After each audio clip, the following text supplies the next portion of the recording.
kabatang buhay. Verse 31, sinabi ni Jose sa kanyang mga kapatid at sa buong sambayan ni Jacob, ibabalita ko sa Paraon na dumating na kayo buhat sa Kanaan. Sasabihin kong kayo'y mga pastol, dala ninyo ang inyong mga kawan at lahat ninyong ari-arian. Kung ipapatawag kayo ng Paraon at tatanungin kung ano ang inyong gawain, verse 34, sabihin ninyong kayo'y nag-aalaga ng mga baka buhat sa inyong pagkabata.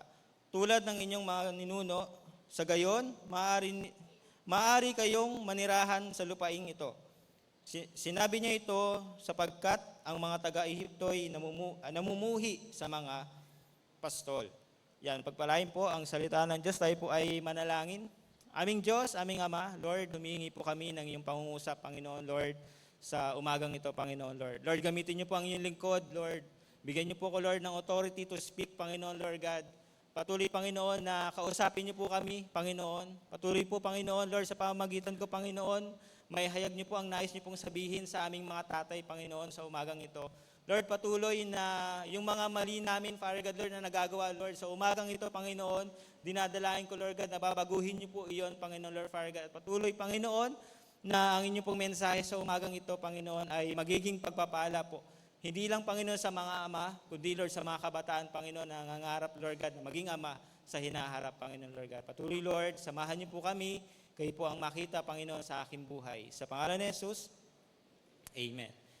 Yan po. So sa ating pag-aaral po sa Genesis chapter 46 verse 28 to 34, makita po natin dito na kasama po ang kanyang pamilya na dumating sa Egypto. So si Jacob po ay inutusan ng Lord na magpunta po sa Egypt. Pagkatapos ng maraming taon ng lungkot, di ba po, yung kwento po nito ay kay Joseph. Ang ginawa ng mga kapatid ni Joseph sa kanya at naliw nga po ito. Ang binalita po ng mga kapatid ni Joseph kay Jacob, namatay na po si Jose. Kaya po nagdulot po ito sa kanya ng lungkot at mga sakit, di ba po? Kasi nga nag-alala siya kasi yung pinakamamahal niyang anak. So ayun nga po, muli silang nagkita na matagal niyang inakalang patayinan si Jose. So isipin po natin ang bigat ng emosyon na yon sa pagkakataon na yun na nagtagpo sila. Gaano kaya yung tuwa ni Jacob nang makita niya po ulit si Jose. So mahalin tulad po natin yan sa mga pamilya o mga tatay natin na nasa ibang bansa, di ba po? So gaano natin katagal silang hindi nakita, tapos sa isang araw umuwi po sila dito sa Pilipinas. Nung salubungin po natin sila sa airport, doon po natin naramdaman yung saya, di ba po? So ganun din po yung nararamdaman ni Jacob nung makita niya po si Jose muli. Maraming gabi ng pag-iyak at pag-aalala, ngunit sa wakas, nakita niyang tapat ang Diyos sa kanyang pangako. Pero higit pa po sa simpleng family reunion ang nangyari po sa tagpo po na iyon. Ipinapakita po rito ang puso ng isang ama na patuloy ring nangunguna sa kanyang pamilya kahit matanda na siya. Marami nang pinagdaanan sa buhay. Sa punto pong ito ng kanyang buhay, si Jacob ay masasabi nating hindi perpektong ama. Marami rin po siyang pagkakamali, naranasan din po niya ang mga sakit, takot at pagdidisiplina ng Diyos. Ngunit sa kabila po ng kanyang kahinaan, patuloy siyang ginabayan ng Panginoon at patuloy din po niyang pinangunahan ang kanyang sambayanan sa direksyon ng Diyos. So ganyan din po tayo mga ama, tama po ba? Marami po tayong mga pagkakamali, marami po tayong mga pagsubok, marami po tayong mga pagtatama ng Diyos sa atin. Pero salamat sa Panginoon na narito po kayo. Amen po? Yan, mahalagang maintindihan po natin na ngayong Father's Day na ang pagiging ama ay hindi lamang po patungkol sa pagbibigay ng pagkain o material na pangailangan po ng ating pamilya. So pag-aaralan po natin dito ngayon sa umagang ito, ano po ba yung calling talaga po natin bilang isang ama. Mahalaga po ang mga iyon, pero higit sa mga iyon, ang calling po ng isang ama, tayo pong mga ama o kayo pong mga ama ay tinawag upang maging isang spiritual leader ng ating tahanan. So hindi lang po tayo provider, kundi shepherd po tayo ng ating pamilya. Pinapangunahan po natin sila. Nangyayari pa po ba to sa panahon po ngayon? O baka mas busy na po tayo magtrabaho, busy na tayo mag-provide, busy na tayo sa mga, ano bang pangangailangan ng anak ko? Ano ba yung bagay na gusto niyang mangyari? Di ba po? Nakakalimutan na po natin yung pinakamahalagang tungkulin natin, to shepherd them. Hindi lang po dapat tayo nagtatrabaho para sa pamilya natin, kundi gumagabay din po tayo dapat papunta sa Diyos. So ginagabayan din po natin dapat sila papunta sa Panginoon. Hindi lang po sa mga bagay na gusto nila.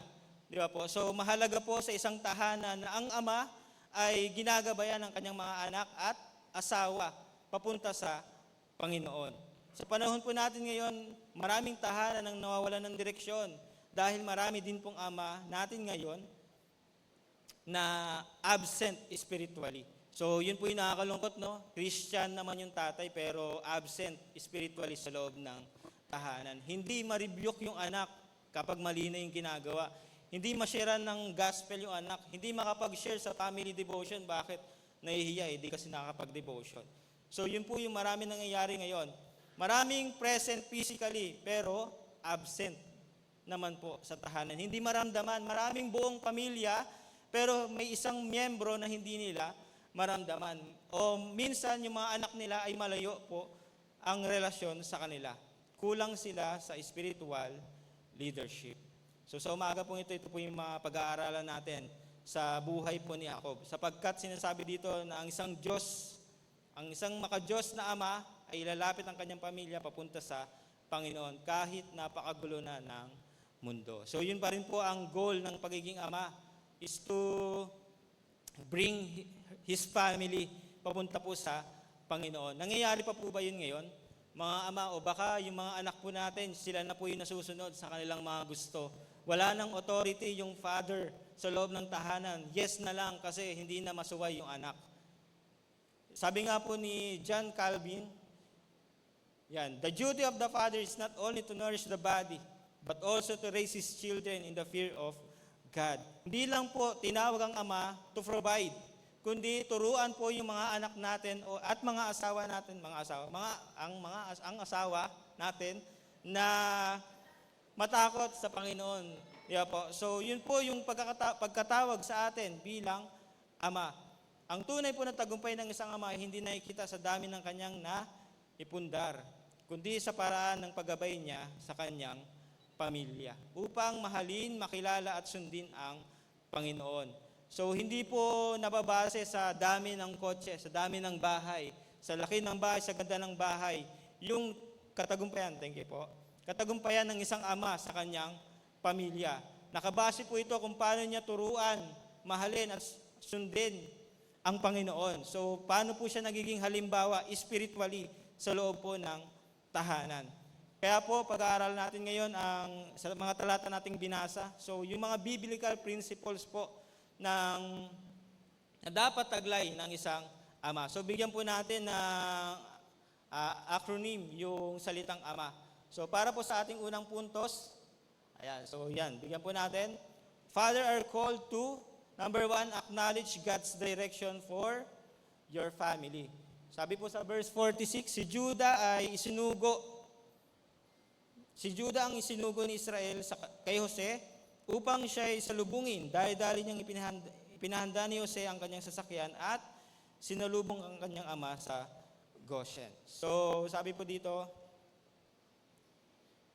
yes, makikita po natin na si Jacob ay papalapit na sa Egypt kasama po ang kanyang buong sambayanan. So matanda na po nito si Jacob. At marami na rin po siyang sambayanan nito. Ang sabi po sa mga naunang talata po is 700 yata or 70 families na ang meron siya. Hindi pa po kasama yung bilang ng kanyang mga apo.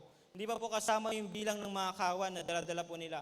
So napangunahan niya po ang kanyang pamilya papunta dun sa Goshen. Sinasabi sa talata na ipinadala niya si Judah upang maunang makipagkita kay Jose at ipakita ang daan patungong Goshen. Kasi nga po, hindi alam ni Jacob yung papuntang Egypt. Di ba po? Kasi ang nangyari din po noon ng mga panahon na yan ay magulo. Sa kanila may tagutom. At ang tanging sources ng food nila po ay sa Egypt lamang. Pagkatapos po nito, si Jose naman ay sumakay sa kanyang karwahe upang salubungin ang kanyang ama sa unang tingin po, parang ordinaryo lamang po itong paglalakbay o pagkikita ni Jose at ni Jacob.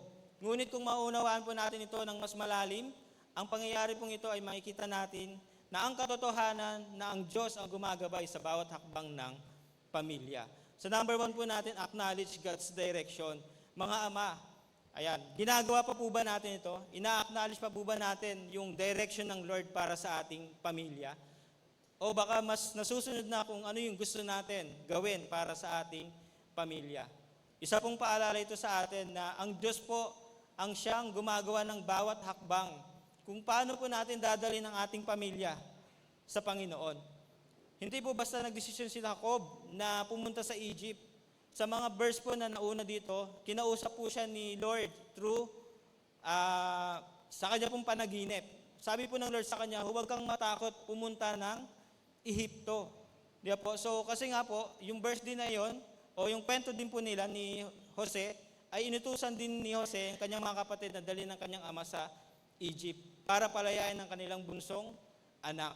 Di ba po? So tapos ngayon, kinausap ng Lord si Jacob na huwag siyang matakot papunta sa Ehipto. Kaya po ang paglalakbay na ito ay hindi bunga ng sariling plano ni Jacob, kundi bunga po ito ng pagsunod niya sa direksyon ng Diyos. Minsan po mahirap na sa ama na magdesisyon sa kanyang pamilya. Paano ko ba maipoprovide yung pangangailangan ng anak ko? Anong trabaho ba ang kailangan ko para mas masustain ko yung pangangailangan nila? Ano ba yung kailangan nila sa araw-araw?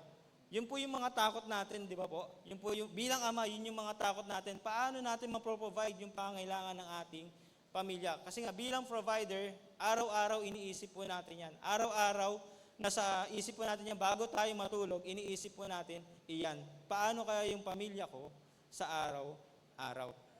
Mahalagang makita natin na hindi alam ni Jacob ang lahat ng mangyayari sa Egypt. Hindi rin po niya alam kung ano ang magiging buhay nila doon. At hindi rin po niya alam kung ano ang mga pagsubok na kanyang haharapin at ng kanyang mga apo. Di ba po? So, ang Egypt nga po, wala silang ideya. Wala silang ideya kung bakit sila pinapapunta doon ng Lord. Ang ideya lang ni Jacob is sumunod. Pumunta doon sa Ehipto. Hindi rin po alam ng kanyang mga apo, Lolo, ano po bang mangyayari sa atin doon? Lolo, ano po bang plano niyo doon? Hindi rin po niya alam. Pero alam po ni Jacob kung sino ang kanyang sinusunod. Di ba po? So alam niya kung sino nag-utos sa kanya. At ang sabi nga po dyan, hindi niya alam ang buong plano, pero kilala niya ang Diyos na may hawak ng plano ng kanyang buhay at pamilya. Alam po niya kung sino yung nag-utos sa kanya na pumunta sa isang lugar na hindi niya alam.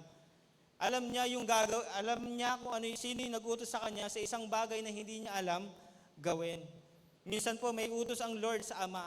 Ang una pong instruction ng Lord sa pamilya ay pinapadaan sa ama, hindi po sa asawa. Bakit po? Kasi ang ama ang ulo ng tahanan. Siya po ang head. Siya po yung binigyan ng Lord ng authority na mag-lead sa kanyang pamilya. Kaya po ang mga direction ng Lord, ipinapauna po yan sa mga tatay. Upang ang mga tatay, ibaba po yan sa kanyang anak at sa kanyang asawa. Yan po ang larawan ng isang makadiyos na ama. Ang isa pong ama ay hindi kailangang may sagot sa lahat ng problema ng kanyang pamilya. Hindi po niya kailangang alam ang lahat ng mga mangyayari sa hinaharap. Bakit po? Kasi alam niya kung sino yung nagbibigay ng direksyon sa kanyang pamilya. Kaya po yung mga isipin natin, paano kaya yung anak ko? Paano kaya makapagtapos yung anak ko? Paano kaya makakapag-aral yung anak ko? Paano kaya sila sa araw-araw? Hindi po natin trabaho yun. Ang trabaho po yun ng Panginoon. Bilang ama, ang trabaho po natin ay pangunahan sila sa direksyon ng Lord sa ating buhay.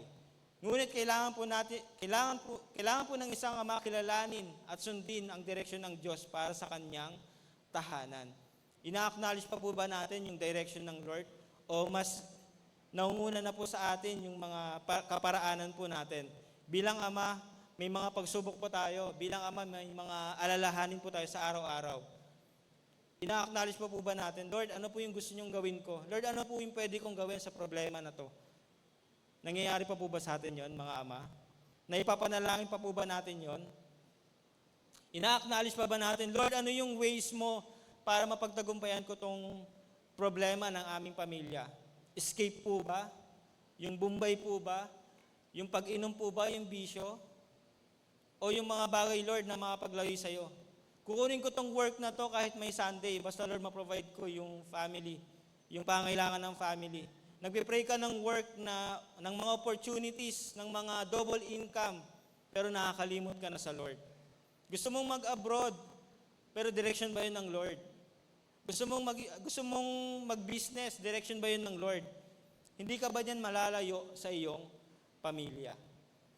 Yan po, kaya mahalaga po na ina-acknowledge natin, ano ba yung direction ng Lord para sa aking pamilya? Yan, marami po ang ama ngayon ang abala sa pagpaplano para sa kinabukasan ng kanyang pamilya. Yan po, marami pong stress ang naama dahil yun nga po, iniisip niya, paano yung pamilya ko sa susunod na taon? Paano yung mga anak ko makakapagtapos? Hindi po natin yun problema. Problema po yun ng Panginoon. Ano pong dapat natin gawin? Acknowledge God's direction. Mas pinag-iisipan po natin yung edukasyon ng ating anak, ang ipon, ang negosyo, ang bahay, at ibang mga pangangailangan nila. Wala naman pong masama doon sa mga bagay po na iyon. Yun po ang isang tanda ng pagiging responsableng ama. Tama po ba? Lahat po tayo nag-iisip po ng paano makapagtapos yung anak ko? Malaki na kaya ipon ko? Paano yung bahay ko? Saan sila matutulog? Yan po, sa generation po namin ngayon, kung tatanungin niyo po sila, kailan ka magpapakasal? So, ang sagot po niyan, financially stable.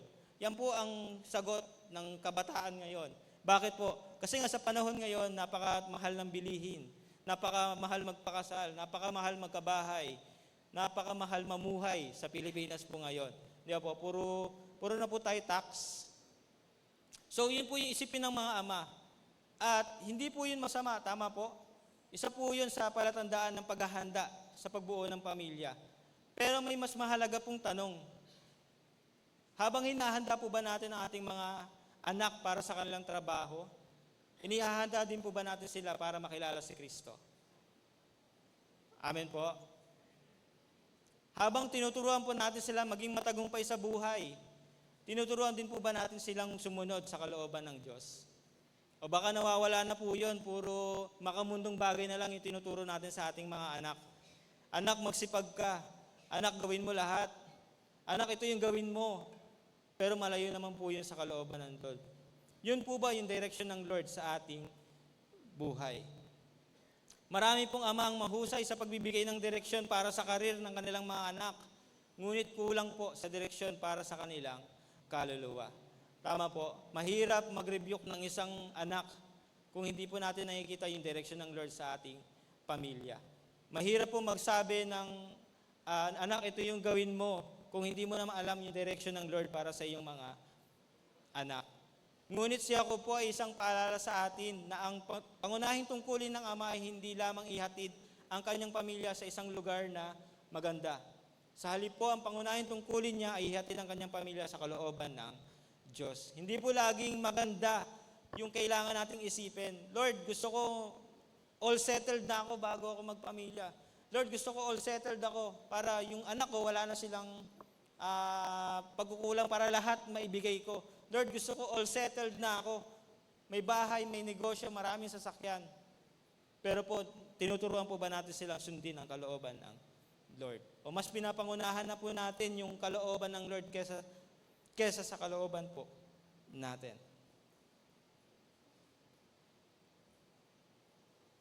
Ayan po, nandiyan pa po ba kayo? Ayan po. So, saglit lang po to, mga 30 minutes per puntos. Ayan. So, letter A po natin. Ayan, may subpoint tayo. Letter A. Ayan. Acknowledge God's authority over your home. Sabi ko nga po kanina, ang tatay ang binigyan ng authority sa loob ng tahanan. Siya po dapat yung nag-i-implement, siya po dapat yung naglalagay ng standard sa loob ng tahanan. Hindi po yung anak yung nasusunod sa loob ng tahanan. Ano po ba yung utos ng Lord sa mga anak? Obey your parents. Hindi po yung parents yung mag-o-obey sa anak. Tama po? So dapat po ang magulang, ang tahanan po natin ay hindi talaga sa atin. Ito po ay pinagkatiwala lamang ng Diyos sa atin. Tayo pong mga ama ang binigyan ng Lord ng authority. Pinagkatiwalaan niya po tayo ng power sa ating tahanan para po tayo yung masunod at hindi tayo yung sumunod sa mga gusto ng anak po natin. Ang asawa po ninyo ay regalo lamang ng Diyos. Ang inyong pong mga anak ay regalo din ng Diyos. Kayo po, mga ama, ay hindi may-ari kundi katiwala lamang. So bilang katiwala, ano pong dapat natin gawin? Maging mabuting katiwala. Ay po dapat, ginagawa po natin ang ating pinakamainam.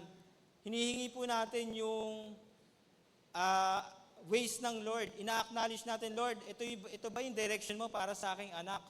Lord, ito ba yung direction mo para sa aking pamilya? Ang tahanan po natin, at kaya po, bilang ama, dapat natin tanungin ang ating sarili, na ipagpipray po ba natin ito minsan?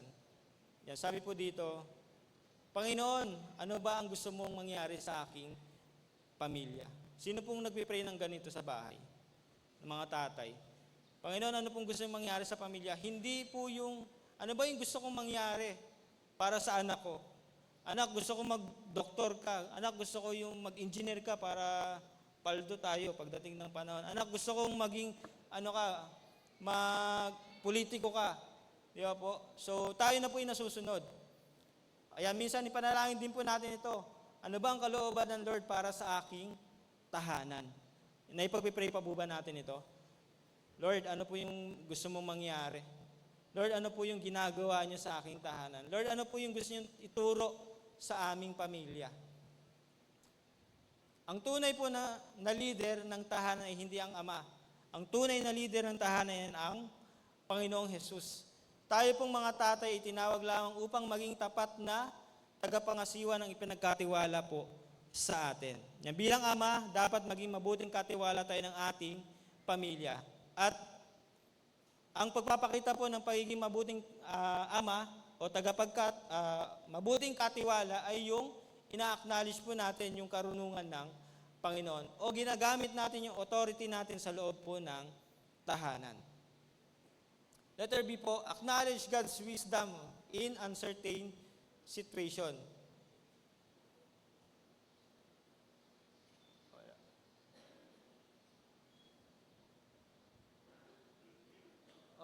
Yan.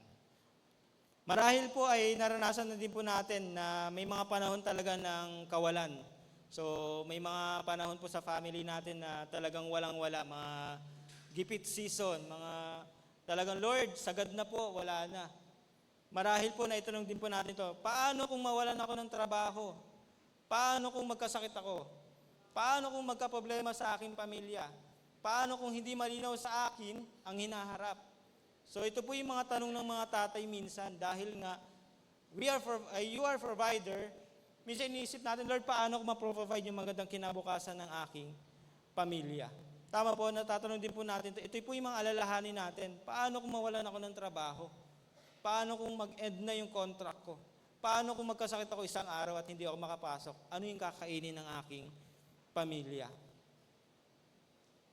Ganito rin po yung sitwasyon ni Jacob. Ang paglipat sa Ehipto ay isang malaking pagbabago para sa kanya at sa kanyang pamilya. Ngunit natutunan po niyang magtiwala sa karunungan ng Diyos. Di ba po? Sa mga pagsubok po, katulad nga po ng last message natin kay Pastor Felix. Yan, di ba po? Sa gitna ng problema o sa gitna ng pagsubok, huwag natin sasabihin, Lord, bakit? Lagi natin itanong, Lord, anong gusto mong ituro? Di ba po? Kasi nga po, pagpapakita din yun, Lord, ano yung wisdom mo behind this problem? Behind these challenges, Lord? Bakit ito yung nararanasan o season ng family ko? Ano, Lord, yung gusto mong ituro sa amin? Baka may gusto lang ayusin ng Lord. Baka gusto lang ni Lord i-restore yung authority mo sa loob ng tahanan. Baka kasi nawawala na, baka kasi sumusunod ka na sa iyong anak. Di po? So, may mga panahon na hindi po natin alam yung susunod na hakbang. Ngunit, tandaan po natin, kahit hindi po natin alam ang kinabukasan, alam po yan ng Panginoon. Amen po? Hindi natin alam kung ano yung mangyayari in the next 2 years ng ating pamilya. Hindi natin alam kung ano mangyayari bukas, pero alam po ng Lord kung ano yung kinabukasan ng ating mga anak. Alam po ng Lord kung hanggang saan ka magiging ama sa iyong tahanan. Alam ng Lord kung ano yung patutunguhan ng ating mga anak alam ng Lord yung patutunguhan ng ating pamilya. Kaya po maaaring hindi po natin alam ang kasunod, ngunit kailangan din po nating sumunod. Maaaring hindi po natin alam ang kasunod, ngunit kailangan pa din nating sumunod. Tama po, hindi po natin kailangan malaman kung ano, Lord, ito ba yung resulta? Hindi po alam ni Jacob kung ano yung pong mangyayari sa Egypt. Hindi po niya alam kung ano po yung magiging buhay nila doon, pero ang una po niyang ginawa ay sumunod sa Panginoon. Ano po yung instruction sa kanya? Huwag kang matakot, pumunta sa Egypt. Yun lang po yung instruction sa kanya, yun lang po yung sinabi ng Lord sa kanya. Hindi niya po alam, hindi po sinabi ng Lord, ito yung magiging buhay mo doon. Dito kita ilalagay, dito yung family mo, ibubukod ko kayo. Hindi po ng Lord sinabi sa kanya yon. Ang sinabi lang po sa kanya ng Lord, huwag kang matakot. Nagdulot po yun sa kanya ng kapayapaan. Nagdulot po yun sa kanya ng kasiguraduhan na ang Diyos yung nangusap sa kanya, ang Diyos din po ang mag-provide sa kanila. Ang pananampalataya po ay hindi pagkakaroon ng sagot sa lahat ng tanong. Ang pananampalataya po ay pagtitiwala sa Diyos kahit wala pa ang sagot. Ayan po, nung pinag-aaralan ko po itong message na talagang napagpapala po. May mga question din po ko ngayon. May mga prayer din po ko ngayon na, Lord, bakit wala pa? Bakit ganito, Lord, yung season ko ngayon? Bakit ako, Lord, napapadala sa malayo? So ano yung gustong ituro ng Lord sa akin? Sabi nga po dito, ang pananampalataya ay pagtitiwala sa Diyos kahit wala pa ang sagot. Minsan talaga matagal sumagot ang Lord. Minsan may tinuturo ang Lord bago siya sumagot. Minsan bago ni Lord ibigay yon, may tinuturo muna siya. Magiging mabuting katiwala ba tayo kung ibibigay yon ng Lord? Hindi ba natin yung masasayang kung ibibigay na siya ng Lord sa iyo? Ready ka na ba para sa ipinapanalangin mo na iyon? Yun po yung minsan na katanungan ng Lord sa atin. Yun din po minsan yung katuruan ng Lord sa atin. Ready ka na ba kapag ibinigay ng Lord kung ano ang iyong ipinapanalangin? Amen po. Para po sa pamilya, para po sa mga tatay, hindi po kailangan na alam po natin lahat. Hindi po natin dapat alamin kung ano yung mangyayari sa kinabukasan ng ating mga anak. Ang pananampalataya po sa Lord, ang pagsunod po natin sa Lord, dapat po yun yung ating mas pinapangibabaw sa ating pong isipan. Sa letter C po natin, acknowledge God's calling to lead spiritually. Sabi ko nga po kanina, maraming tatay na absent spiritually sa loob ng tahanan. Ayan po. So, isa po sa pinakamahalagang tungkulin ng isang ama ay ang spiritual leadership. Ito po yung pag-build ng tamang foundation sa loob ng tahanan. Ito po yung pinakamahalagang foundation na ma-build natin sa ating mga anak. Ito po yung mahalagang na hindi mawala sa loob ng tahanan, ang amang natuturo ng salita ng Diyos. Hindi po sapat sa pamilya hindi po sapat na mapakain lamang po ang ating pamilya, kundi natin sila napapakain ng salita ng Diyos. Sino po dito family altar? Nakapag-family altar pa po ba kayo o nawala na po siya? Yan po, dapat po natin i-analyze din po yung ating family. Nakakapag-sharing time pa ba kami? Sabay-sabay ba kaming nananalangin? Sabay-sabay ba kaming nag-worship sa Lord? Hindi po sapat na mabigyan lamang po natin sila ng magandang bahay kung hindi naman po natin sila natutulungan makarating sa tahanan ng Diyos. Mga tatay, tayo po yung binigyan ng authority to lead our family. Dapat po, mas pinapangunahan po tayo kung paano natin sila madadala sa loob ng tahanan. Alam niyo po, mas madaling makakilala ang buong tahanan kung yung unang nakakilala sa kanila is yung tatay. Tama po? Kasi kapag nagbago yung tatay, yung mga anak, maninibago. Kapag nagbago yung tatay, yung asawa, maninibago din. Maku-curious sila, ano yung nangyari sa tatay ko? Di ba? Ano ba siya? Ano ba yung pinupuntahan niya? Ano ba yung sinasamahan niya? Magkakaroon po sila ng curiosity. At dahil po doon, pag nagbago yung tatay, yung tahanan, unti-unti rin pong nare-restore. Di ba po? Kesa po sa mga unang anak na sila yung unang nakakilala. So, pag in-invite nila yung tatay nila, medyo matigas pa yung puso niya, medyo tigasin po yan. Di ba po? So, hindi po sapat na maging matagumpay sila dito sa mundo kung hindi naman po nila kilala ang Panginoong Hesus Kristo. dapat po ang una nating itinuturo sa kanila, paano sundin ng mga anak natin ang Panginoon. Paano nila mas makakilala ang Panginoon sa kanilang buhay. Hindi yung anak, ito yung plano ko sa ating pamilya. Ito gusto kong mangyari sa ating pamilya. Ito yung bahay na pangarap ko. Pero hindi naman natin naikwento sa kanilang ginawa ng Panginoong Jesus sa krus ng Kalbaryo. Di ba po? Natuturuan po ba natin sila ng mga paano manalangin? Tinuturuan po ba natin sila kung anong gagawin kapag nasa mabibigat silang sitwasyon? Na manalangin sa Panginoon, in-acknowledge nila kung ano yung direction sa kanila ng Diyos. Po, mga ama, nakikita po ba natin ang ating pamilya na kayo ay nananalangin? Nakikita po ba ng anak natin na tayo ay nagbabasa ng Bible?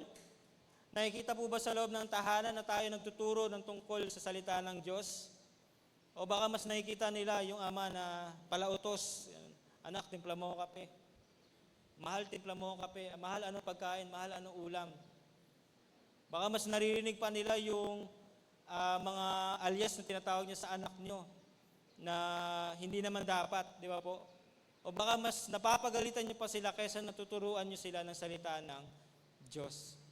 Hindi po kailangan maging pastor ng isang ama upang magturo po siya ng espiritual. Sali po kailangan lamang po niya sumunod o maging tapat na tagasunod ng Diyos. Di ba po? So kailangan lang niyang siya muna yung mamuhay ng sumusunod sa Diyos bago niya ituro sa kanyang pamilya. Di po lagi nga po narinig natin kay Pas Anthony na you do not give what you do not have. Hindi mo maituturo kung yung wala ka. Hindi mo maituturo yung natutunan mo sa anak mo. Paano mo sasabihin na magbasa sila ng Bible tayo hindi naman tayo nagbabasa ng Bible? Paano mo sila marireview kung hindi mo naman hinahanap yung instruction o direction ng Lord para sa iyong mga anak? Paano mo siya maitatama kung hindi mo ina-acknowledge ang karunungan ng Lord? Paano natin maihatid yung family natin sa kalooban ng Panginoon?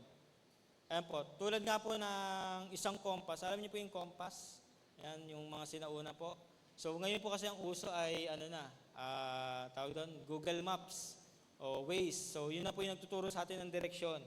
So kapag naliligaw po tayo, kapag may pupuntahan po tayo, gumagamit po tayo ng compass o maps, di ba po? So sa pareho pong paraan, ang ama po ay dapat maging compass ng mga anak natin o ng ating pamilya. Hindi po siya yung direction, hindi po siya yung destination, pero siya po yung siya po yung nagtuturo ng tamang direksyon. Ulitin ko lamang po, hindi po siya ang destinasyon, ngunit itinuturo po niya ang tamang desisyon. Tama po. So, yun po yung dapat natin maging buhay. Itinuturo po natin sa ating pamilya na hanapin ang kalooban po ng Panginoon. Ang pinakamagandang halimbawa po ng leader ay ang Panginoong Hesus Kristo. Siya po yung pinakamagandang halimbawa ng pagiging ama po sa atin. At tayong mga ama, ang ilustrasyon po ng ating pagiging ama ay ang ating Diyos na buhay. Siya po ang lubos na nagpasakop sa kalooban ng Diyos. Siya po ay lumakad ayon sa kagustuhan at plano ng Diyos, Ama na natin na nasa langit. Tulad po ng ginawa ni Kristo sa kanyang mga alagad, ang mga ama po ay tinawag din upang gabayan ang kanyang pamilya sa katotohanan, sa pananampalataya at sa pagsunod sa Diyos. Tama po ba? Doon po tayo tinawag ng Lord. Kailangan natin i-shepherd yung mga anak natin through God's Word. Dapat po alam nila yung katotohanan ng Biblia. Dapat po malinaw sa kanila yung pananampalataya nila. Dapat po malinaw din sa kanila ang pagsunod nila sa kalooban ng Diyos.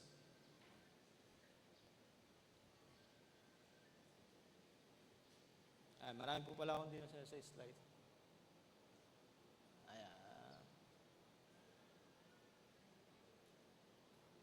Ayan po. So,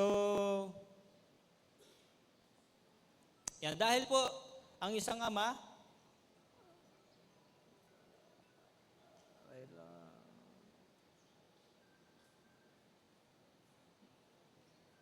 sinapala ako. Yan po. Dahil po ang isang ama ang sumusunod sa Diyos ay hindi lamang po nagbibigay ng direksyon. Yan, pasundan na lang po. Ipinapakita rin po niya ang kanyang pagmamahal sa pamamagitan po ng presensya at aaruga. Ayan po. Dapat po hindi lamang tayo nagbibigay ng instruction, ng direction sa kanila. Dapat po nararamdaman din po nila tayo. At yan po ang ating second point. Manifest love through presence and care. Yan. So, baliktad po. Yan. Sabi po sa Genesis 29:30. Ayan. Dali-daling ipinahanda ni Jose ang kanyang sasakyan at sinalubong kanyang ama sa Goshen. Nang sila'y magkita, agad niyang niyakap ang kanyang ama at matagal na umiyak. Sinabi naman ni Israel, ngayoy handa na ako mamatay sapagkat nakita na kitang buhay. Pagkatapos po ng mahabang panahon ng paghihiwalay nila, dumating na po yung pagkakataon o pinakakahintay ni Joseph na makita po sila. Sabi po sa verse 29, si Joseph po mismo naghanda ng kanyang karuwahe. Meron po siyang mga alagad meron po siyang mga sundalo na pwede niyang utusan na pwede niyo bang ihanda yung sasakyan ko papunta sa aking ama? Kundi po personally, siya po yung naghanda ng kanyang sasakyan. Siya po yung naghanda ng sasakyan para salubungin po ang kanyang ama. Nang magkita po sila, agad niyang niyakap ang kanyang ama at umiyak po ng matagal. Napakagad lang po ng tagpong ito. Mahigit 2 taon po silang hindi nagkita at akala ni Jacob na patay na po si Jose. Sa loob ng maraming taon, ang puso po ni Jacob ay puno ng kalungkutan. Puno po ng pagtatanong, buhay pa kaya yung anak ko? Ano kaya nangyari sa anak ko? Ngunit ngayon po, ang anak na akala niyang matagal nang patay ay nasa harapan na po ni Jacob. At pansinin po natin, hindi lamang ito basta pagkikita. Meron pong pagyakap. Meron pong pagluha, meron pong emosyon. May pagmamahal po na ipinakita sa talata pong ito. At nasabi nga po ni Jacob, now let me die since I have seen your face and I know that you are still alive. Sabi nga po dyan, di ba? Ngayoy handa na akong mamatay sapagkat nakita na kitang buhay. Sa panahon po ngayon, hindi po wala yan. Hindi po ibig sabihin na gusto nang mamatay ni Jacob. Kundi po kontento na yung kanyang puso dahil alam niyang buhay po yung kanyang anak. Dahil po yung matagal niya nang hinahanap na anak, nakita niya na pong muli. At grabe po yung kagalakan ni Jacob nang makita niya ang kanyang anak at nasabi niya nga po sa kanyang sarili, pwede na akong mamatay. Di ba po? Dito po natin makita ang isang katotohanan na sa pagiging ama. Ang pagiging ama po ay hindi lamang patungkol sa pagbibigay ng pangangailangan. Kasama rin po dito ang pagpapakita ng pagmamahal. Yan nga po sabi ko kanina po, maraming ama na present physically pero absent naman sila emotionally. Maraming kumpletong pamilya pero may isang hindi nararamdaman. Ito po yung pinakamahirap na tagpo sa loob ng tahanan. Yung hindi po natin maramdaman yung pagmamahal ng isang ama. So mamaya po mayroon po tayong illustration sa ating pagtatapos kung ano po yung epekto ng absent yung emosyon o walang pagmamahal na nararamdaman po ang mga anak sa kanilang ama. Sa panahon po ngayon, maraming pong ama ang napakahusay magtrabaho para sa kanilang pamilya. Maagang umaalis ng bahay, nagsisikap maghanap buhay, nagbibigay ng pagkain, edukasyon, at mga pangailangan. Mahalaga po ang mga bagay na iyon. Ngunit minsan, dahil po sa sobrang pagnanais natin na magbigay para sa ating pamilya, nakakalimutan na po ng ilan sa atin na ang pamilya hindi lamang nangangailangan ng pera. Kailangan din po nila ng ating presensya. Nararamdaman pa po ba tayo ng ating mga anak? Kailan po natin huling nasabihan ng anak yung ating anak? Kailan po rin natin sila natawag na anak? Kailan po natin huling nasabi sa ating asawa na mahal kita? Kailan po natin nasabihan ang ating mga anak ng I love you? Nasasabihan pa po ba natin? O baka mas madalas yung utos, mas madalas yung galit? Kailan po natin nakamusta yung ating mga anak? Mga ama, nagagawa pa po ba natin ito? Kailan po natin sila huling nakamusta? Kailan po natin nasabi sa kanila, mga anak, nandito lang ako, magsabi lang kayo. Kailan po natin huling nasabi sa ating pamilya na, anak, anong problema mo? Anak, ano yung pangangailangan mo? Kailan po natin huling nasabi na narito po tayo physically sa ating pamilya? Maraming anak po ang may mga maraming laruan. Kulang naman sila sa oras ng kanilang ama. Marami pong anak ang may mga regalo, ngunit kulang naman po sa yakap, pag-uusap at paggabay ng isang ama. Ang isa pong makadiyos na ama, hindi lamang po provider. Siya din po ay present. Katulad nga po ng ating Diyos, omnipresent. Lagi po siyang nandyan. Kung sino po yung model natin sa pagiging ama, dapat ganun din po tayo. Nayayakap po ba natin ang ating mga anak? Nakakabayan po ba natin ang ating mga anak? Kailan niyo po huling nayakap ang inyong asawa? Kailan niyo po huling nakamusta ang inyong asawa? Mga ama, baka mas nakapokus na tayo sa pagtatrabaho. Baka mas nakapokus na tayo sa pag-provide. Pero nane-neglect na natin yung pangangailangan nila emotionally.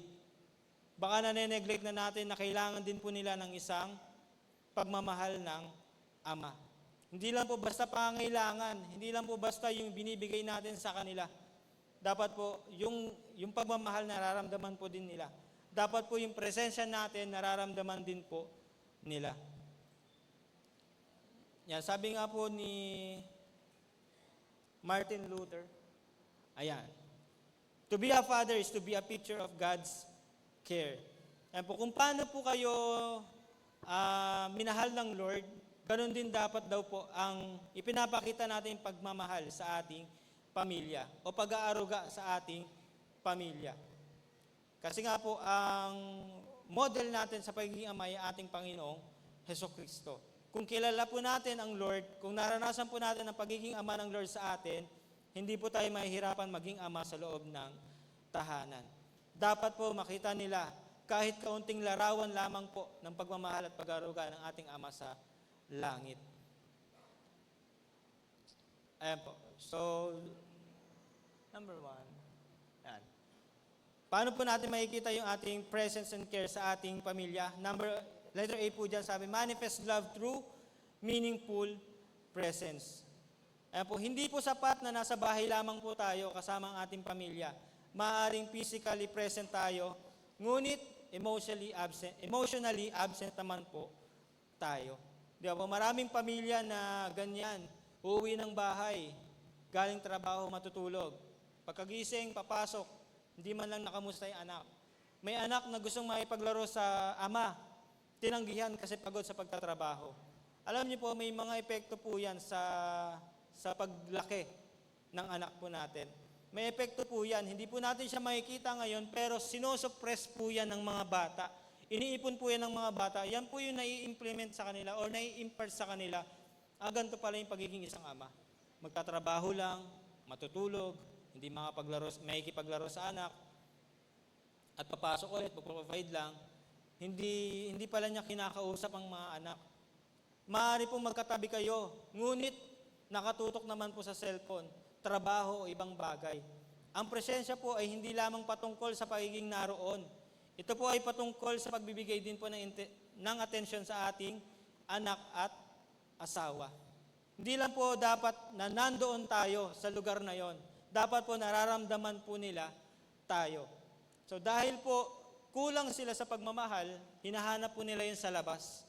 Hinahanap po nila yun, naghahanap po sila ng acceptance sa labas. Naghahanap po sila, saan ba ako mamahalin? Kaya po maraming anak ngayon na pumapasok sa mga relasyon. Di ba po, kahit nag-aaral pa, pumapasok sa relationship kasi naghahanap ng pag-aaluga, naghahanap ng pagmamahal na hindi nakikita sa loob ng tahanan. Minsan po, kamustahin natin ang mga anak natin. Anak, bakit ka pumasok sa relasyon? Masakit man po marinig dahil hindi po nararamdaman yung pagmamahal. Tama po. Mahalagang paalala po sa atin itong mga ama ng tahanan. Nararamdaman po ba nila yung pagmamahal natin? Anak, bakit ganyan nangyari sa'yo? Naging basagolero ka. Nagkaroon ka ng bisyo. Tanong din po natin sa sarili natin, naging mabuting tatay ba ako? Naging maayos ba yung pag-aaruga ko sa kanila? Bakit maraming kabataan yun, bakit sa lipunan natin ngayon, marami nang mapapride? Bakit marami ng letter ngayon sa ating gender? Kasi nga po, merong nane-neglect sa loob ng tahanan.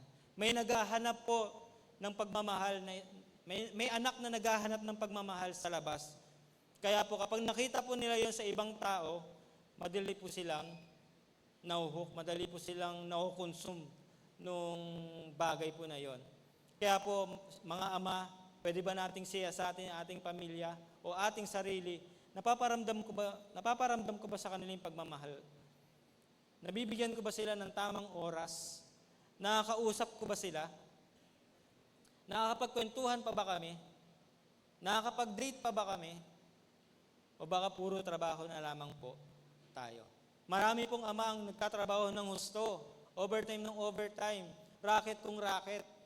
Mabigyan lamang po ng magandang buhay ang kanilang pamilya. Ngunit wag din po natin kakalimutan na darating po yung araw. Yan, sabi po dyan, ngunit wag po natin kakalimutan na darating ang araw na hindi maaalala ng ating mga anak kung gaano kalaki ang ating sweldo. Ngunit maaalala po nila kung paano tayo naging ama sa kanila or kung gaano karaming oras ang ginugol po natin sa kanila. Ulitin ko lamang po. Ngunit huwag po natin kalimutan na darating ang araw na hindi nila maaalala ng ating mga anak kung gaano kalaki ang ating sweldo. Ngunit maaalala po nila kung gaano karaming oras ang ginugol po natin sa kanila. Yung mga ibinigay po natin last year sa kanila, nakalimutan na po nila yon. Yung mga niregalo po natin sa ating mga asawa last year o nung birthday nila, nakalimutan na po nila yon. Pero yung sinabi mo sa kanila, yung inilaan mong oras sa kanila, matagal po nilang makakalimutan yon. Lahat po, o kapag may mali po kayong sinabi sa inyong mga anak, kala niyo po ba nakakalimutan nila yun ng isang buwan lang, ng isang linggo lang? Hindi po nila nakakalimutan yun, lalo na po kung hindi po kayo humingi ng kapatawaran dahil sa pagkakasabi niyo po na yan. Iniipon po yun ng anak natin.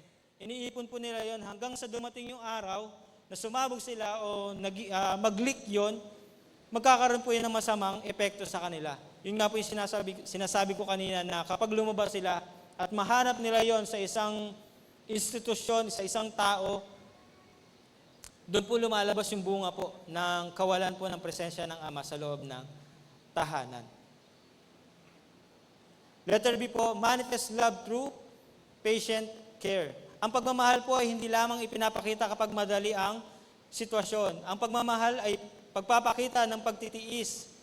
May mga panahon na magiging pasaway ang ating mga anak. May mga pagkakataon pong nagkakamali sila. May mga panahon pong paulit-ulit yung mga sinasabi lang natin na payo sa kanila. Ngunit tulad po ng ating Ama sa Langit, naging matyaga po siyang Ama. Ang mga ama po ay tinatawag din upang maging matyaga sa kanilang pamilya. Fathering is not only a short-term journey, it's a long journey. Ang pagiging ama daw po ay hindi sa maikling panahon lamang. Ang pagiging ama ay isang lakbayin. Kasi nga po, sa pagtuturo natin sa ating mga anak, hindi lang po yung one-time event, hindi lang po yan isang gabi, hindi lang po yan isang buwan, kundi po habang lumalaki po yan, nagiging ama po tayo sa kanila. Araw-araw po natin silang tinuturuan. At ganun din po tayo, tinuturuan ng Lord. Nagiging matyaga din po siya sa atin. Paano tayo magiging isang mabuting ama? Tinuturuan po tayo ng Panginoon. Kaya po kailangan din natin maging matyaga sa ating mga anak. Maging matyaga po tayo sa loob ng tahanan. Magturo ng salita ng Lord. Ulit-ulitin po natin, ano ba yung principle ng Lord? Ano ba yung authority ng Lord sa ating tahanan? Kung ihahalin tulad po natin ang ating tungkulin ng isang ama sa pagtakbo, ito nga po daw ay hindi isang sprint, kundi po isang marathon. Hindi po nagbabago ang puso ng anak sa isang sermon lamang o sa isang pag-uusap lamang. Kailangan po ng mahabang panahon ng pagtuturo, pagdidisiplina at pagmamahal. Di ba po? Tama po ba yun? Long journey po yung pagiging ama eh. Yung season po ng singleness, meron po yung season. Meron po yung timeline. Yung season po ng in a relationship, meron po yung timeline. Ang season po ng married life, meron po yung timeline. Pero ang season ng pagiging ama, long journey po yan. Kahit na magkaanak na po yung anak nyo, ama pa rin po kayo doon sa inyong anak. Kayo po, kung ano po yung tinuturo nyo sa kanya, yun din po yung tuturo niya sa kanyang mga anak. Tama po? Long journey po ang pagiging ama. Kaya po, it is a calling sa pagiging ama po. So, ito po yung napakahirap na gawain ng ama. Paano ko masusustain ang pagiging isang mabuting ama? Letter C po. Ayan. Manifest love through words and action. Sabi ko po kanina, kailan niyo po huling nasabihan ng I love you ang inyong anak? Kailan niyo po nasabihan ng huling I love you ang inyong mga asawa? Minsan po iniisip ng ilang tatay sa atin na sapat nang alam ng pamilya ko na mahal ko sila. Pero ang pagmamahal po ay hindi sapat din, ay hindi dapat din marinig lamang o makita. Dapat po, ipinaparamdam natin ito sa kanila. So, kailan natin huling na-affirm? Kailan natin huling na-encourage yung ating mga anak? Kailan natin natawag na anak yung ating mga anak? O baka minsan yung alias lang nakita natin sa kanila. Sa mga sa father po na hindi Kristiyano, minsan ang tawag sa anak, inutil, tarantado, basagulero, walang mararating. Yun po yung minsan nilang nasasabi sa kanilang anak. Pero po tayo na nakilala na sa Lord, ano po yung sinasabi natin sa kanila? Nakakatulong po ba sa kanila yung mga sinasabi natin sa kanila? Yung mga ginagawa po ba natin, nakakatulong po ba sa kanila? Para mapalakas po ang kanilang loob? Kaya po, sabihin po natin sa ating mga asawa na mahal natin sila. Kaya po, pwede niyo po bang harapin yung asawa niyo kung ang katabi niyo po siya? Ayan. Kung anak niyo po. Ayan. Sabihin din po natin sa ating mga anak, anak, ipinagmamalaki kita. Kailan mo po nasabi yun sa iyong anak? Anak, kahit na hindi mataas yung grade mo, ipinagmamalaki kita. Anak, kahit hindi ka naging achiever, ipinagmamalaki kita. Anak, kahit hindi ka naging honor, anak, kahit na simpleng award lang yung nakita mo, pinagmamalaki kita. Naipanalangin din po ba natin sila? Ipinapanalangin po ba natin sila? Nagkakaroon po ba tayo ng isang pananalangin sa loob ng tahanan? Kailan po natin silang huling nayakap? Sino po dito ang ama na yumakap kanina sa kanilang asawa? Wala. Lagot. Kailan niyo po huling nayakap ang inyong asawa? Kailan niyo po huling nayakap ang inyong anak? Wala na po yata. Di ba po? So, ayun nga po, tulungan po natin sila, pakinggan din po natin sila. Maging present po tayo in words and in action. Iparamdam po natin yung pagmamahal natin sa kanila sa pamamagitan po ng affirmation, sa pamamagitan po ng pag-a-appreciate sa kanila, sa pamamagitan po ng mga actions na ginagawa po natin. Yan, tandaan po natin, ang pagmamahal po ay hindi ipinapakita. Ang pagmamahal po na hindi ipinapakita ay madalas hindi rin po nararamdaman. Bilang mga ama, huwag po nating ipagpaliban ang pagpapahayag ng pagmamahal po habang may pagkakataon pa tayo. Di po, habang bata po, dapat itinuturo na natin to o ipinaparamdam na natin to sa ating mga anak. Kasi po, kapag lumaki na yan, mahirap na po. Kasi meron na tayong na-impart sa kanila nung pagkabata sila na maling bagay. Gaano man po tayo kaabala, gumawa tayo ng intentional na panahon para sa ating pamilya. Nagkakaroon pa po ba tayo ng ganito?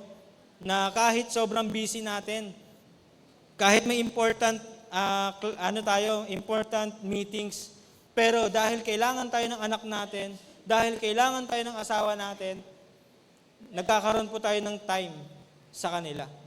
Nabibigyan po ba natin sila ng pagkakataon? Hindi po kailangan grande o mahal yung pag-uusap. Pwede po ito sa simpleng pagkain ng sabay.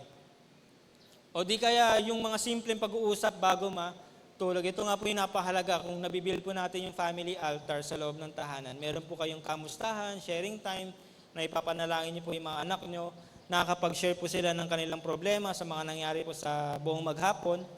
At maaari din po family devotion, mahalaga po ay nararamdaman nila na mahalaga sila sa atin. Kailan po natin nasabi yun sa ating mga anak? Anak, ikaw ay biyaya ng Lord sa amin. Di ba po? Naranasan na po ba ng ating mga anak yon? O baka mas nararanasan pa nila yung galit natin o yung mga pangdadaw natin sa kanila. Napaparanas po ba natin ang pagmamahal ng Diyos sa mga anak natin? Kung paano po tayo minahal ng Lord bilang Ama, dapat mas nararamdaman din po natin o mas ipinaparamdam din natin iyon sa ating mga anak. Dahil po tayo po yung ilustrasyon ng Diyos sa ating mga anak bilang isang Ama. Ang ama po ay isang ilustrasyon ng Diyos ng pagiging ama sa kanyang anak. Kung paano po nagiging ama ang Lord sa atin, ganoon din po tayo magiging ama sa loob ng tahanan. Tama po? Yan, katulad nga po ng ating Panginoong Hesus. Nagbigay po siya ng pinakamagandang halimbawa ng pagiging ama po sa atin. Hindi siya nanatili sa langit lamang at nagpadala ng mga mensahe.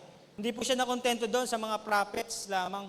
Ipinadala niya po mismo ang kanyang sarili. Di ba po? Inialay niya ang kanyang buhay. Umiyak kasama ng mga nasasaktan, namuhay kasama ng mga tao, nakinig sa mga hindi pinakikinggan. Ipinakita po ni Kristo ang tunay na pag-ibig ay hindi lamang sinasabi. Ito po ay pinapakita sa pamamagitan ng presensya at pagsasakripisyo. Ang tunay daw po na pag-ibig ay pinapakita, hindi lang sinasabi. Mga ama, baka sinasabi lang po natin pero hindi natin ipinapakita sa ating mga anak o asawa. At iyan din po ang uri ng pagmamahal na dapat natin ipakita sa ating pamilya. Ngunit hindi po sapat na mahalin lamang natin sila. Bilang mga ama, mayroon din po tayong responsibilidad na hubugin ang kanilang direksyon at pagkakakilanlan ng ating tahanan. Bilang ama po, hindi lang din sapat na iparamdam natin sa kanila yung pagmamahal natin. Kundi po kailangan, isang responsibilidad din po natin ay hubugin yung kanilang direksyon at pagkakakilanlan. Hindi lamang po tayo tinawag upang magbigay ng direksyon at magpakita ng pagmamahal. Tinawag din po tayo upang tipunin ang ating pamilya sa paligid ng katotohanan ng Diyos. At ito po yung ating last point. Yan. Assemble your family around God's truth. Yan. Sabi po sa verse 46, verse 31 to 34, sinabi sa kanyang mga kapatid at buong sambayanan ni Jacob,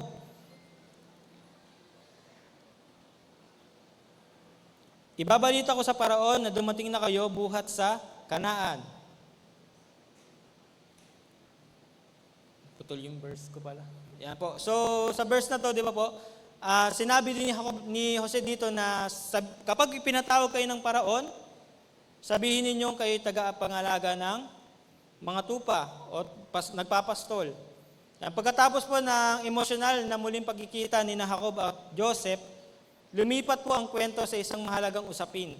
Kailangan na pong ihanda ni Jose ang kanyang pamilya para sa kanilang paninirahan sa Ehipto. Sa verse 31 po hanggang 34, sinabi ni Jose sa kanyang mga kapatid, sa pamilya ng kanyang ama, kung ano ang sasabihin nila kay Paraon.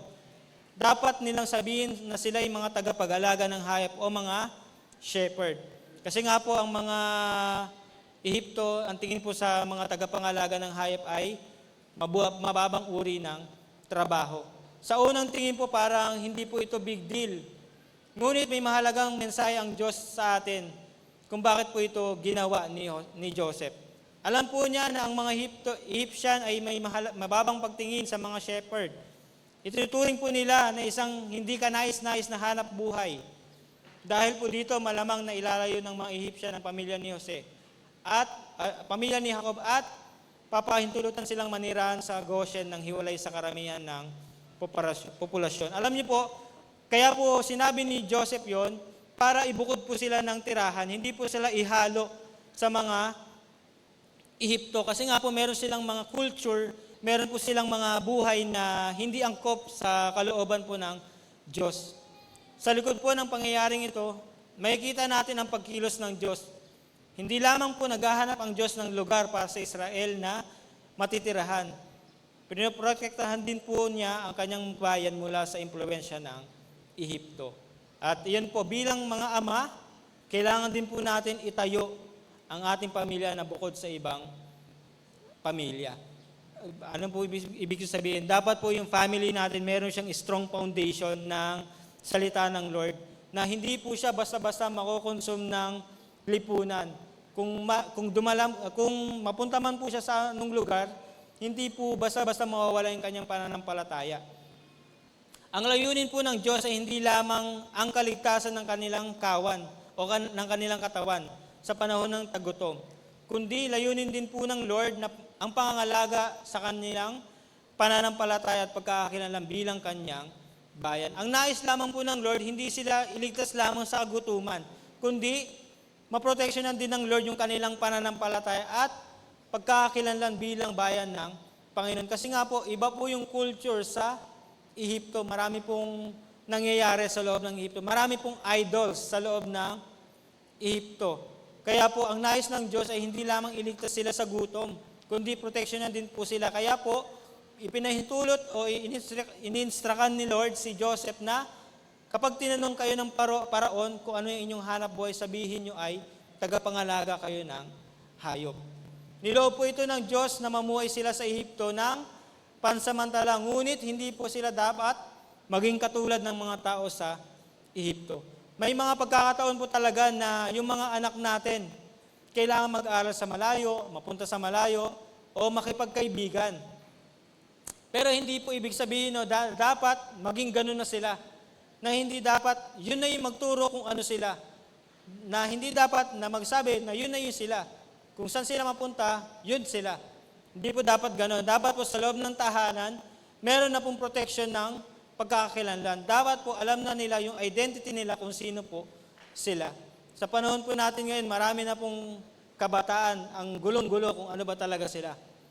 Lalaki sila pero nararamdaman nila na babae sila. Babae sila, nararamdaman nila na lalaki sila. Naguguluhan na po ang bawat isa. At ito rin po ang hamon sa atin, sa bawat Kristiyanong pamilya sa panahon natin ngayon. Nabubuhay po tayo sa mundong puno ng mga ideya, pagpapahalaga at kultura na kadalasang salungat sa salita ng Diyos. Ito po yung biggest role ng isang pagiging ama, na kailangan po sa loob ng tahanan na i-establish natin yung identity ng ating mga anak. Kaya po mahalaga yung word of affirmation, yung ating pagiging modelong ama sa loob ng tahanan. Na ituturo po natin sa kanila kung sino sila. Na ituturo po natin yung good values sa kanila habang po sila ay nasa loob ng tahanan. At kapag dumating po yung time na sila po ay lumabas na ng tahanan natin, hindi po sila madaling maaayon sa mundo po o sa kanilang mga pupuntahan. Hindi po natin maiiwasan mabuhay sa mundo, ngunit dapat natin tiyakin na hindi tayo hinuhubog ng mundo. Dapat po hindi yung mundo, yung labas, yung community yung naghuhubog sa anak natin, kundi po yung salita ng Panginoon. Hindi lamang po siya tagapagbigay ng direksyon, hindi lamang po siya nagpapakita ng pagmamahal. Bilang ama po, dapat tayo din ay tagapagbantay ng spiritual na kalagayan ng ating tahanan. Kaya po mahalaga yung family devotion. Kaya po mahalaga bilang ama, tayo po yung nangunguna na mag-aral ng salita ng Lord sa loob po ng tahanan. Tayo po dapat yung nag-i-initiate na, anak, ito yung oras natin ng pagdi-devotion. Anak, ito yung authority natin. Anak, yung final authority dapat natin sa every decision na gagawin natin ay ang Word of God. Diba po? Dapat po yun yung ini-implement natin sa ating anak, na yung final authority nila is yung word ng Lord. Kung sinong magde-define sa kanila, yun ang word of God. Marami pong hindi kayang kontrolin, maaari pong hindi natin kayang kontrolin ng ating mga anak sa lahat po ng pangyayari sa labas ng tahanan. Totoo pong hindi natin kayang kontrolin ang lahat ng mga napapanood o naririnig po ng ating mga anak. Ngunit maaari po nating tulungan ang ating mga anak na mamuhay na nakasentro sa Panginoon. Sa panahon po ngayon, marami po tayong napapanood. Marami po napapanood yung mga anak natin, marami silang napapakinggan. Kung kulang po tayo sa pagpapaalala, kung kulang po tayo bilang ama ng pagtuturo ng Word of God sa loob ng tahanan, maaari po yung anak natin na kukonsume na rin ng mga makamundong bagay. Yung mga anak po natin, napapaalalahan pa buwan natin sila ng Word of God. Napapaalalahan pa buwan natin sila sumunod sa kalooban ng Panginoon. Sabi po dyan, assemble your family around Scripture. Ang salita po ng Diyos ang dapat maging pundasyon ng ating tahanan. Kaya nga po, ang sabi ko kanina, dapat po ang final authority sa loob ng tahanan ay yung Word of God. Dapat po, ito po yung tinuturo natin sa ating mga anak, na yung final authority natin sa pagdidesisyon ay yung Word of God. Ano ba yung sinasabi sa iyo ng Lord? Ano yung direction sa iyo ng Lord? Hindi natin ma-review kung anak natin kasi hindi natin na-establish yung scripture sa loob ng tahanan. Hindi natin na-establish yung final authority sa loob ng ating tahanan. Hindi natin ma-review kung anak natin na pumasok sa relationship dahil hindi natin na-establish yung Word of God sa loob ng tahanan. Hindi natin sila napaalalahan, anak, ito yung kalooban ng Lord. Anak, ito yung season mo ngayon. Anak, hindi mo pa yan season. Kaya po ba natin sabihin sa anak natin yon? Kung final authority natin ang Word of God, kaya po natin i-review yung ating mga anak na mali po yung ginagawa. Amen po. Wala pong magagalit sa akin na Word of God po ito. Ayan po. So baka may mga galit na kabataan dyan. Ako yata yung pinapatamaan nun So ayan po So Word of God po yung sinasabi natin dito. Mga ama, napapaalalahanan po ba natin ang ating mga anak o ang ating asawa na every time na magdidesisyon kayo, dapat yung final authority nyo ay yung Word of God. Kung ano yung instructions sa inyo ng Lord. Sa panahon po ngayon, maraming boses ang gustong humubog sa ating mga anak. May social media, may internet, may mga kaibigan, may mga kultura, may mga pride, may mga ideyang salungat sa katotohanan ng Diyos. Kung hindi po natin sinasadyang ituro ang Biblia sa ating pamilya, may iba pong magtuturo sa kanila. Ayan nga po, kung hindi po final authority yung Word of God sa loob ng tahanan, kung hindi po natin na ituturo ito everyday sa ating mga anak, may magtuturo po sa kanila. Maaari pong mali na yung pinapakinggan nila, pero isinasiwalang bahala po natin ito. Maaari pong hindi tayo nagiging mabuting ama sa loob ng tahanan.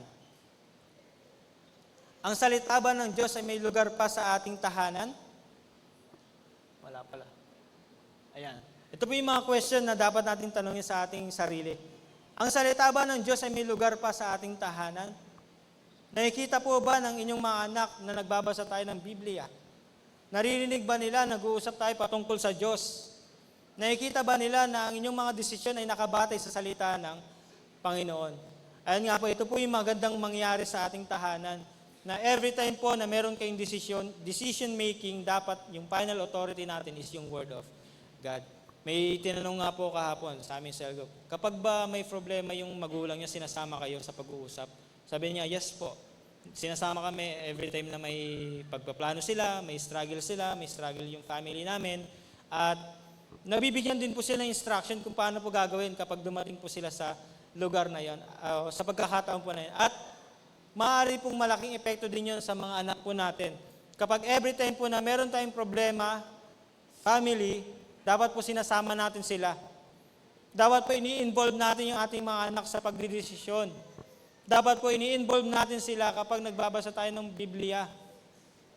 O kapag nag-uusap po tayo sa mga decision making, dapat po hindi lang yung mag-asawa yung nag-uusap, dapat po kasama yung anak.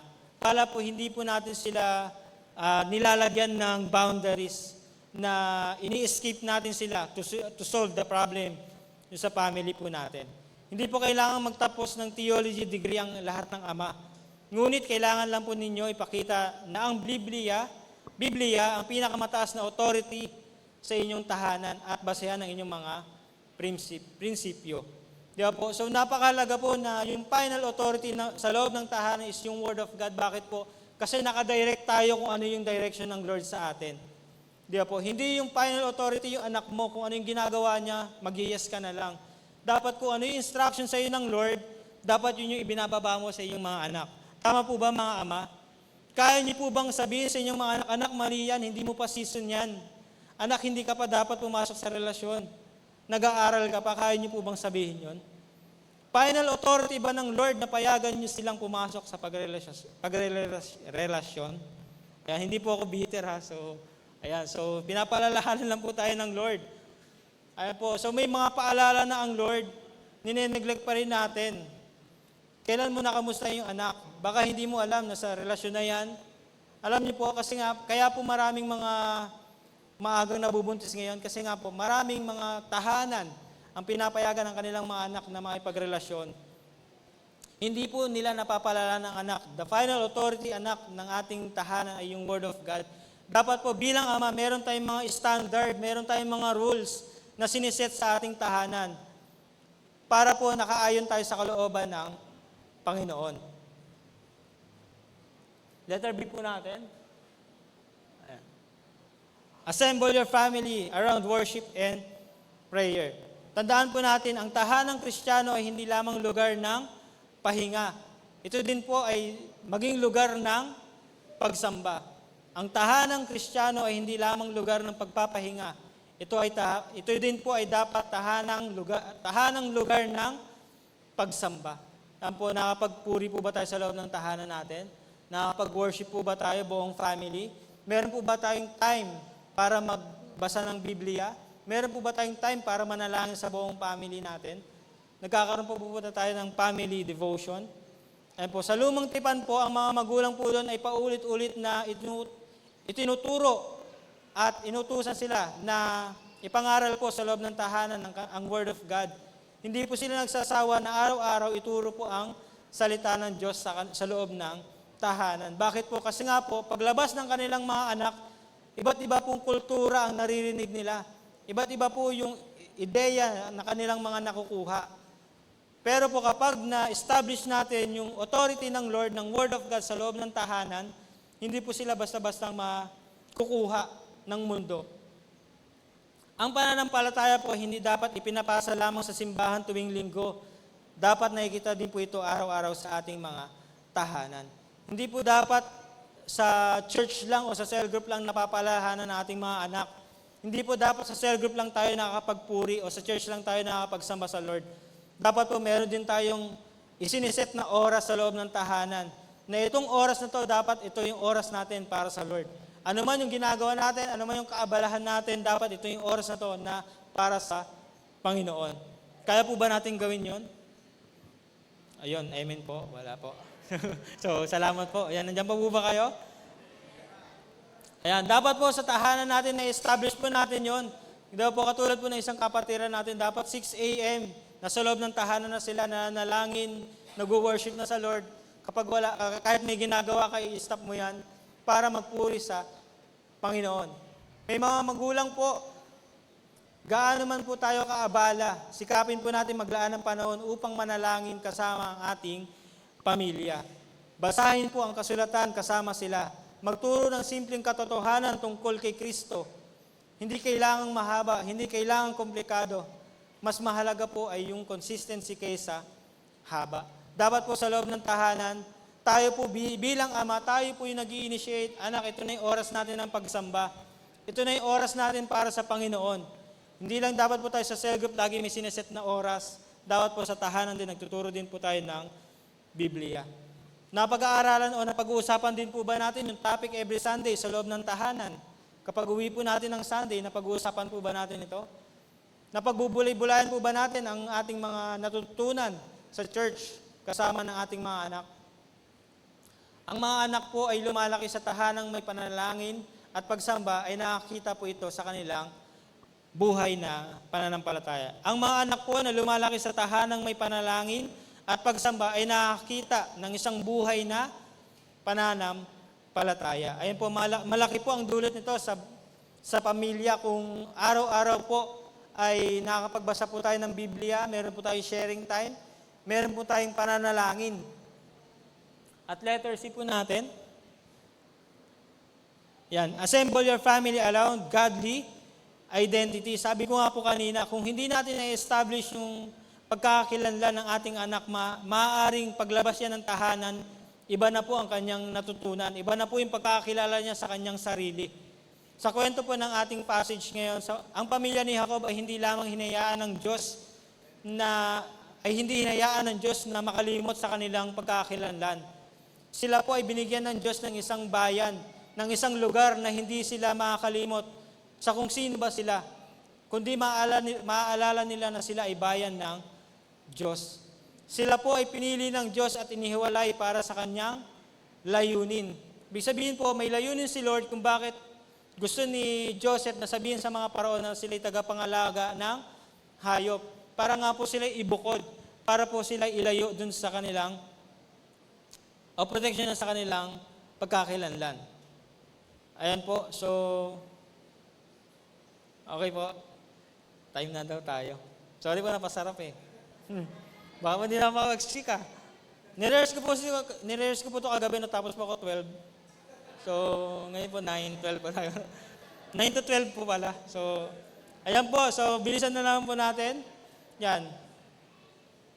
Na-pressure tuloy ako. Ang layunin po ng isang makadiyos na ama ay hindi lamang magtayo ng matagumpay na pamilya. Ang layunin po natin ay magtayo ng isang pamilyang nakasentro ng kay Kristo. Ayan po, ang layunin po natin ay hindi lamang maging makadiyos na ama, kundi po, ang layunin natin ay makapagtayo ng isang pamilyang nakasentro sa Panginoon. Katulad nga po ng mga ilustrasyon natin, di ba po? Ang final authority natin ay ang Lord. Ang Ama natin ay ang Lord. So dapat siya din po ang ating ilustrasyon ng pagtatayo ng pamilya. Dapat po ang pamilya natin ay nakasentro sa Panginoon. Ayan po, let Christ be the center and foundation of our lives and family. Dapat po si Kristo talaga yung sentro ng ating tahanan. Dapat po ang Diyos yung nangunguna. Dapat po ang Diyos yung final authority sa loob ng tahanan natin. Dapat po ang Diyos ang mas nasusunod sa loob po ng tahanan natin. Ayan po, so sinorkat ko na lang po. Para po sa ating conclusion, ito po ang ibig sabihin ng Ama. Matapos tayo ng 12 eh. So sorry, kasi 9 na po doon eh. Hindi pala gumagalaw. So sorry po, kala ko ano pa lang, 8. Yan po. So, sabi po dyan, a father who leads his family to God. Letter A. Ay, ako pala. Ayan. Letter A, acknowledge God's directions.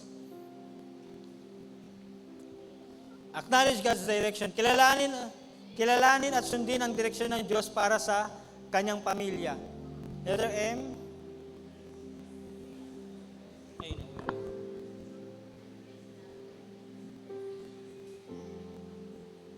Yan. Manifest love through presence and care. Ipakita ang pagmamahal sa pamamagitan ng presensya, pag-aaruga at malasakit. Letter A, assemble your family around God's truth. Tipunin ang pamilya sa paligid ng salita ng Diyos at gawing sentro si Kristo ng ating tahanan. Ayan po. So may isang illustration lang po ako. Ayan. Ito po ay napanood ko lamang po sa YouTube. Sino po nanonood ng Tony Talks? Ayan. So sa Tony Talks po ito sa YouTube. Ito po si Pastor Danny Orquico. Isa po siyang anak. Yan. Naging anak, naging tatay po. Ang kwento po niya ay, ang tatay niya po physically present, pero emotionally absent. Ang tatay niya po, lagi po siyang binubugbog. Ang tatay niya po, sinasabihan siyang ng mga masasakit na salita. Ang tatay niya po, pinapahiya siya sa mga kaibigan. Yun po yung naging modelo ng pagiging ama sa kanya. Ang nakikita niya pong ama ay sinasaktan ng kanyang nanay. At dumating po sa point na gusto niya nang patayin yung kanyang tatay. Kasi nga po, grabe na yung nagiging ginagawa ng kanyang tatay sa kanila. Sinasaktan sila ng walang dahilan, sinasaktan yung kanyang nanay ng walang dahilan. Pero siya po ay, nung lumaki na po siya, naging masalimuot po yung kanyang paglaki. 17 years old, nakasuhan po siya ng murder. 28 years old po, nakasuhan po siya ng prostrated murder. Dahil po yun sa epekto ng pagiging absent ng ama sa loob ng tahanan. Dahil po yun sa hindi pagiging magandang modelo ng pagiging ama. At sa edad po ng 18 years old, nagkaroon po siya ng asawa, nakabuntis po siya. Alam niyo po yun, wala po siyang model ng pagiging pamilya, pero pumasok siya sa pagpapamilya. Alam niyo po yung nangyari din sa family niya. Yung mga anak niya po, sinasaktan niya din. Yung anak niya po, niloloko niya, yung asawa niya po, niloloko niya din. Nagkaroon din po siya ng maraming babae. Nalulong po siya sa maraming bisyo. Nagkaroon po siya ng maraming kaso. Marami po siyang napatay. Ayan po. So, ang nangyari po doon, naulit po yung cycle. Sabi niya dati, hindi ko sasaktan yung anak ko. Pero nung kinausap siya ng kanyang magulang, bigla siyang nagising na, anak, mas grabe ka pa sa tatay mo. Doon po niya na-realize na grabe pa yung naging epekto nung ginawa sa kanya ng tatay niya sa ginagawa niya ngayon sa kanyang mga anak. Di po, ang gusto ko po makita natin dito, mga tatay, may epekto po sa anak niyo ang ginagawa niyo po ngayon sa kanila. Kung ano po yung ini-impart nyo sa kanila ngayon, masama man yan, good man yan, nakasentro ba sa Lord yan? Kung ini-impart po natin sa kanila ang Panginoong Jesus, yun din po ang kanilang kalalakihan. Kung iba po yung ini-impart natin sa kanila, baka maging katulad po sila ni Pastor, naging mamatay tao, na addict, naging dealer ng droga, ng babae, yung anak natin. Alam niyo po, ang pagpili po ng anak natin sa kanilang susundan ay yung ama. Alam niyo po, yung anak na lalaki, kapag nagpamilya yan, ang titignan niyang ama, yung kanyang tatay. Kapag hindi po naging mabuting tatay yan, tingnan din po natin kung paano siya magiging ama sa kanyang mga anak. Yung mga anak na babae naman, ang titignan niyang halimbawa ng isang mapapangasawa ay ang kanyang tatay. Di ba po? So may epekto po na mangyayari kung ang tatay po sa loob ng tahanan ay absent. May malaking epekto din po kung ang tatay ay alam kung paano pangunahan ang kanyang pamilya. Di ba? May epekto po kung paano pangunahan ng tatay ang kanyang anak patungo sa Panginoon. May epekto po kung paano turuan ng tatay ang kanyang anak ng salita ng Diyos. May epekto po kung paano natin ituro na sundin ang kalooban ng Diyos. At malaki po ang epekto natin mga ama sa loob ng tahanan. Sabi nga po dyan, ang pinakadakilang pamana na may iwan natin sa ating mga anak ay hindi kayamanan o tagumpay, kundi isang buhay na halimbawa ng pananampalataya at pagsunod sa Panginoong Hesukristo. Ayan, inahayaan ko po tumayo ang mga tatay. Pwede po ba natin sabihin to? Yung susunod? Ayan po. Yan, ito yan po. Lahat po ng mga tatay, sa to be Father. Ayan, pwede po ba natin sabihin to with conviction na ito po yung panalangin natin. Ito po yung promise natin sa Lord. Lord, ito yung gusto kong gawin ko sa aking pamilya. Lord, ito yung gusto kong ipamana sa aking pamilya. Pwede po ba natin basahin? Ayan po, 1, 2, 3, go!